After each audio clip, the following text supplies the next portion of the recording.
Hello everyone and welcome to SEO's channel. I'm Sai Spandana. And I'm Advait Vora, and today we are here to talk about important Constitution Bench decisions that are due to be delivered this year. When it comes to Constitution Bench activity, the first half of the year was action-packed at the Supreme Court. Out of 88 working days between January and June, long pending Constitution Bench cases were heard by 7 and 9 judge benches on 30 days. All these benches were led by Chief Justice D.Y. Chandrachud, who's about to retire in November this year. So it's safe for us to assume that the judgments in these cases, many of which have muddled history spanning over decades, will be pronounced in the upcoming months. The judgments in these cases could have wide ramifications on center-state relations, citizenship rights, and the affirmative action discourse in India. While we will not delve into the detailed legal histories of these cases, for this please visit our case page. Here, we describe what these cases are about and what is at stake in these matters. So let's dive right in.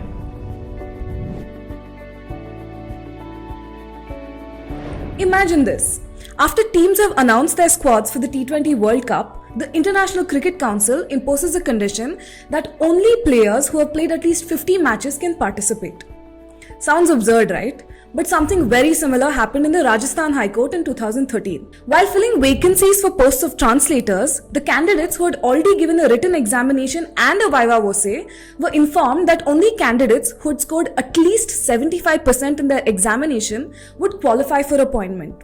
The aggrieved candidates inevitably challenged what they considered a post facto change in the recruitment rules. They alleged that changing the rules of the game after the play had commenced was violative of Article 14.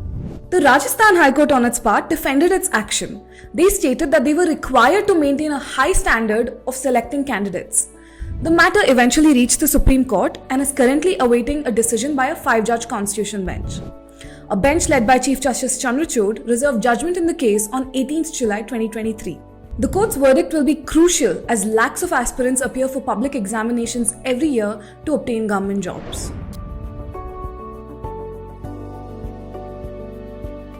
Section 6A of the Citizenship Act 1955 was the culmination of decades of turbulent history in the state concerning immigration and citizenship.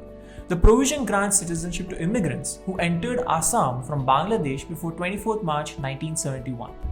The question in the case is whether Section 6A singles out Assam by providing a specific cutoff date for citizenship.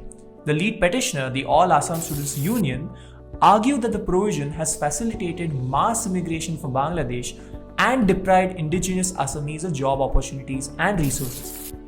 The union on its part contended that Section 6A is valid as Article 11 of the Constitution of India allows parliaments to frame laws pertaining to citizenship. Advocate Shadant Farasat, appearing for the Social Justice Forum, also contended that cultural exclusivity was not a justification to strike down the provision. A 5-judge bench led by the Chief reserved judgment in the case on 12th December 2023. The court's decision will determine not only the status of immigrants in Assam, but also the extent of Parliament's power to make citizenship laws.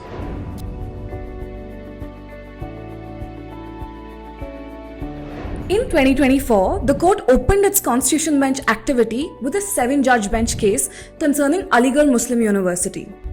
Now, Article 30 grants religious and linguistic minorities the right to establish and administer minority educational institutions. In 1967, a 5-judge bench in Aziz Pasha v. Union of India held that Aligarh Muslim University was not a minority institution as it was established by the British government under a central legislation, the Aligarh Muslim University Act of 1920. On the other hand, the university has argued that the institution was established by and for the Muslim community in colonial India and was administered by Muslims since then. They claim that the Muslim community contributed most of the funds to establish AMU. This fulfilled the criteria to be considered a minority institution under Article 30. A 7-judge bench led by the Chief assembled on 10th January 2024 to reconsider the Aziz Pasha judgment. The bench reserved judgment on 1st February after 8 days of arguments. The court's decision in the case will impact all minority institutions that operate under a union statute.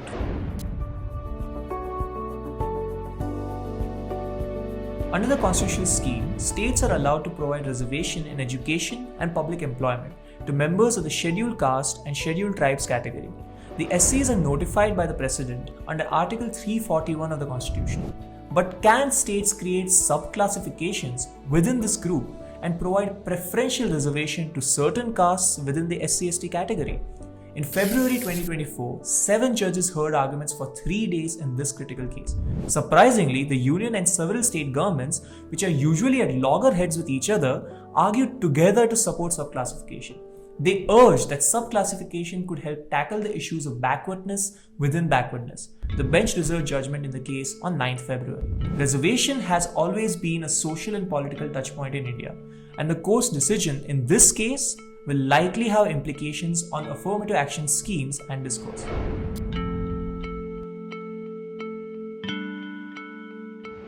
This is yet another case concerning the division of powers between the union and the states and having financial implications. The court is looking into whether states of the union have the power to regulate industrial alcohol.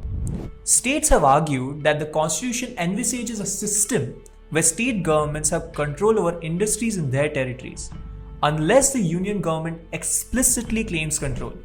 The union countered that they have claimed control through the Industries Development Act, 1951.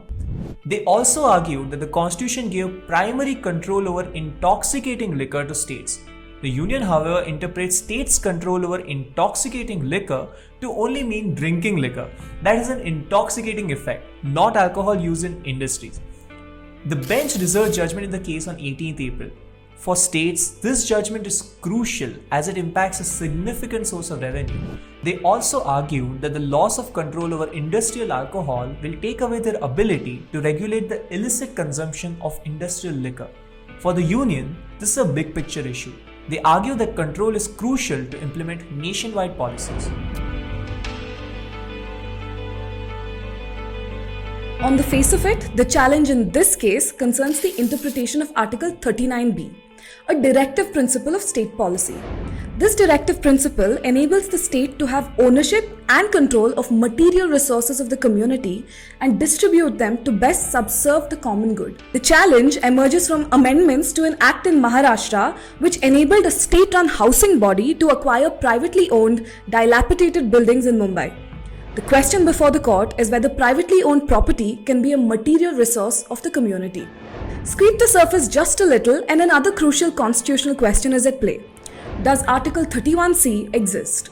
This article was introduced through the 25th Constitutional Amendment to save laws enacted to give effect to clauses B and C of Article 39 from being declared void for violating fundamental rights. A 5-judge bench in 1980 had struck down an amendment which expanded the scope of 31C and made it applicable to all DPSPs. The question remains whether the pre-amended version of this article remains in the books or is effaced from the Constitution. If it is found that Article 31C is dead letter, then the petitioners can challenge the legislation in question on the ground of a fundamental rights violation.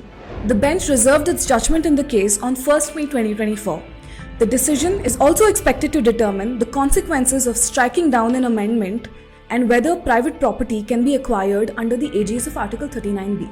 That brings us to the end of our list. For more information about each of these cases and detailed hearing reports, matrices and summaries, don't forget to visit the cases page. We'll be sure to track the judgments in each of these cases, so keep an eye out on scobserver.in. Also, don't forget to follow us on Facebook, Twitter, Instagram and LinkedIn for timely updates on all important cases of the Supreme Court. Thank you for watching.